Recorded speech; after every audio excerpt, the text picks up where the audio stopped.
Life's good. How's the family? Do you like the new background?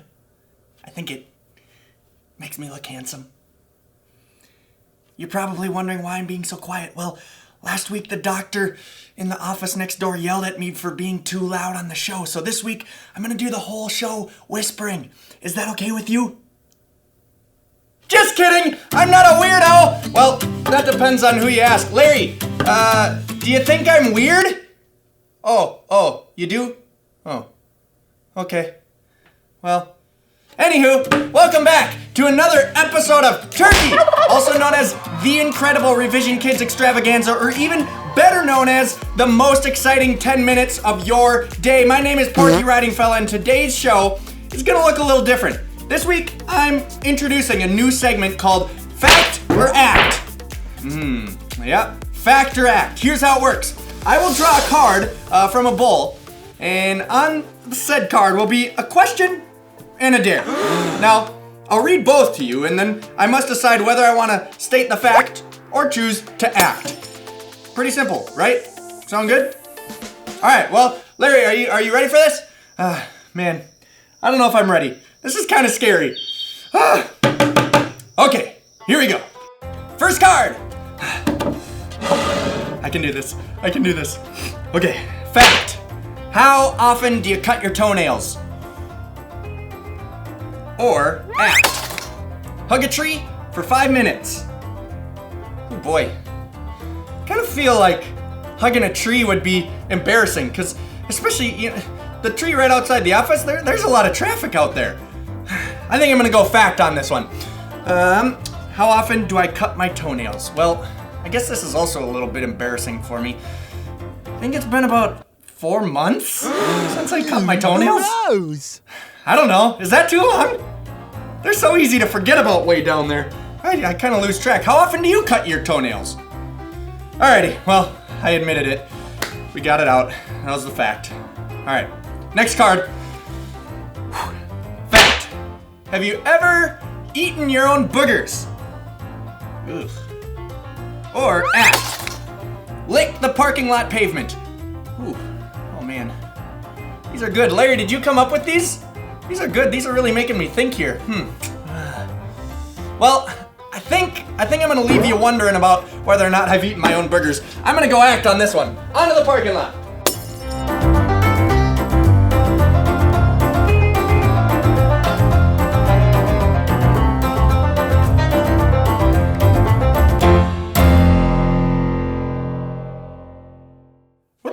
Well, I wouldn't recommend going around and licking the pavement. I think I burned my tongue a little.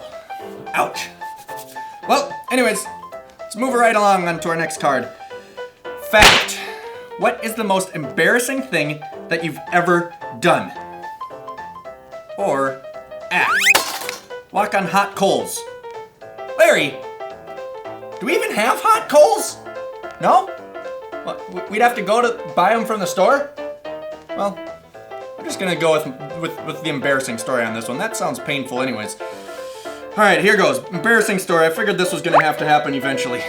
Well, it was the summer of 1985. I was going back to school shopping with my mom, and as we were looking for shoes, I saw a pair that I liked just sitting on the floor next to a box. And I thought, hey, those shoes are cool. And I tried them on. Thought they were super comfy, and as I was kind of checking them out, walking up and down the aisles, I kind of stopped by a mirror and I was checking them out, and another kid came around the corner and said, hey dude, give me back my shoes.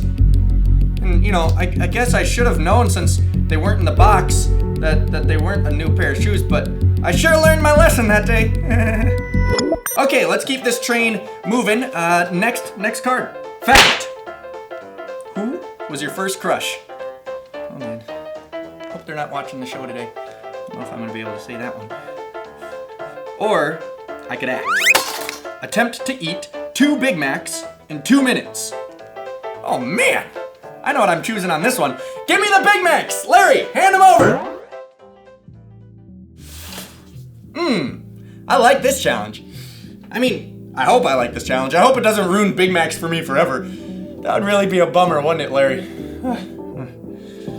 Alrighty, well, 2 Big Macs in 2 minutes. I think think I can do it. I don't know if I can do it. All right, 2 minutes on the clock. Okay, Larry, 2 minutes on the clock. Here we go, on your marks. Get set, go.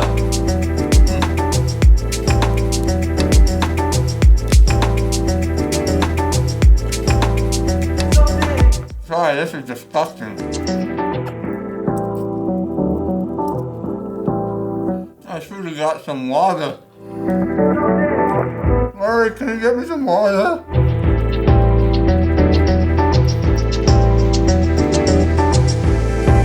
I don't think I'm gonna make it.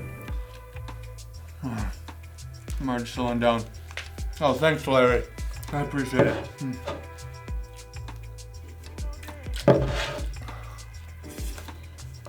I'm gonna have to do that close.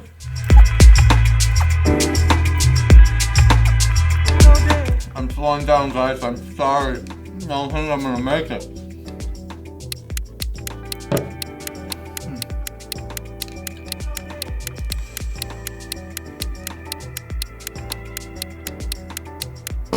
I once saw Joey Chestnut eat 42 Big Macs in one sitting.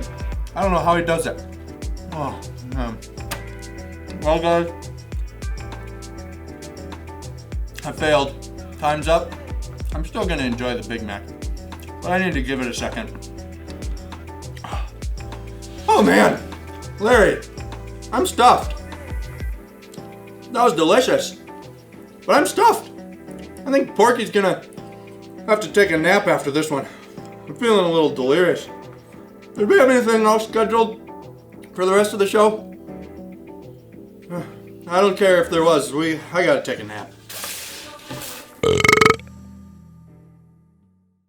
Well, thanks, Porky. I hope you wake up from your nap sometime soon. Hopefully you don't fall into too much of a food coma. Now, when you're a kid, there's one question that people always ask you. I'll start it out, and you see if you can finish the question. What do you want? What do you want to? Can you finish it yet? What do you want to be when you grow up? What do you want to be when you grow up? It's funny how adults ask kids that question all the time, because the truth is, none of us knows exactly what God plans for us in the future. We tend to forget that God can use us in big ways, no matter what we grow up to be. Now, today I want to introduce you to Esther. And Esther's story is a great example of how God can work through us in unexpected ways. And we can find Esther's story in the Old Testament. She lived about 400 years before Jesus was born. And let's dive right in. Here's where the story starts. You see, Esther was the queen of Persia, but she didn't become queen in the usual normal way. In fact, hold on, I'm getting way ahead of myself. Let's back up to the beginning of Esther's life before she was queen. Now, Esther grew up in a normal, ordinary family. Her father wasn't a king and her mom wasn't a queen. And Esther's family wasn't considered important in the kingdom. In fact, Esther was Jewish. Her family was among the Jewish people who had been captured and taken to Babylon, which was then captured by Persia. And sadly, Esther's parents died, and so she was raised by her cousin, Mordecai. Doesn't seem like a super great start to her story, right? She's captured, parents die, and she was raised by her cousin in a land that wasn't her home. But Mordecai raised Esther as her own daughter. So at least she had that going for her. So let's continue the story. During this time, a man named Xerxes came to power as the king of Persia. Xerxes was very powerful, but he also had a big temper. One day he got extremely angry and he fired his queen, Vashti. Everyone say Vashti with me. Vashti. Kind of a cool name, huh? You know what I know? You want to know why he fired her? It's actually kind of silly. He fired her because she didn't show up to his birthday party. That's it. Seems kind of silly, doesn't it? It's like if you didn't show up to your mom's birthday party and she just said, "That's it. You're not my son anymore. Get out of here." Seems kind of harsh, doesn't it? Well, since Xerxes didn't have a queen anymore, he needed to hold a contest to find a new queen. Yep, you heard that right, a contest. The king ordered his officials to gather the most beautiful young women in the land and put them through an entire year of beauty treatments. Esther was one of the girls they chose, and she won the contest. So Xerxes chose Esther as his queen.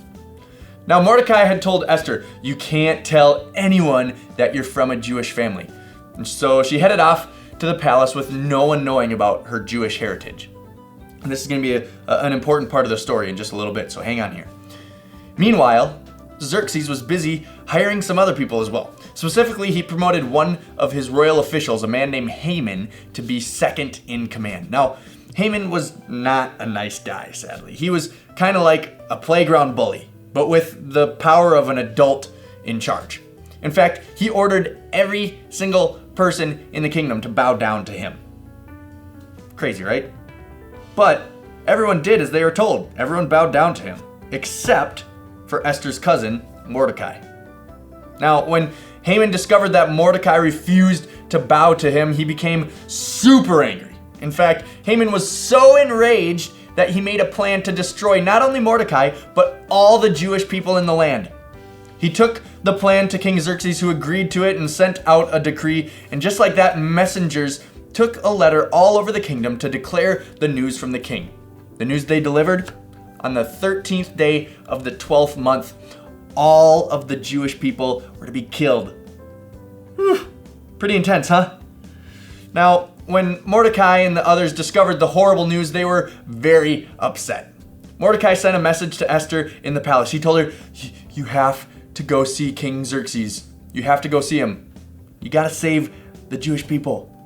Now, Esther was also super upset to hear the news, but she also knew that she would be risking her life to approach King Xerxes. She wrote Mordecai a letter and reminded him that no one was allowed to approach the king unless the king had asked them to come. If Esther went to see the king, she might die, unless he reached out to her with his golden scepter.